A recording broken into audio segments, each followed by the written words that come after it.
The Bangladesh Assistant High Commission in Tripura's capital Agartala has resumed visa and consular services after a 2-month hiatus.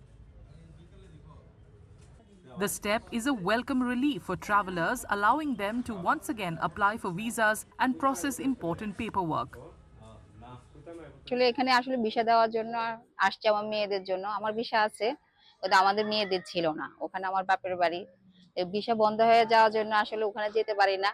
তো এখন আবার খুলছে আজকে থেকে, খুব ভালো লাগতেছে। ওদের ভিসা জমা দিতে আসছি, এই আর কি। এই কালকে তো ভিসা দিব নিউজে দেখেছি, তো নিউজে দেখার পরে খুব আনন্দ। মানে বিগত কয়েক মাস যাবত আমাদের কোনো রিলেটিভ আমরা ওদের সঙ্গে দেখা করতে পারি না, ভিসা নেই, সেই জন্য যেতে পারিনি আমরা। তো আজকে বিষয় খুলেছে, আমরা খুব আনন্দিত, সেই জন্য ভিসার জন্য আসলাম, যেমন বাংলাদেশ মামার বাড়িতে। The Bangladesh Assistant High Commission had suspended the services on December 3rd, a day after the mission's premises were breached by a group of people protesting against the arrest of Hindu monk Chinmoy Krishna Das in Dhaka. The police have beefed up security at the mission following the December 2024 episode.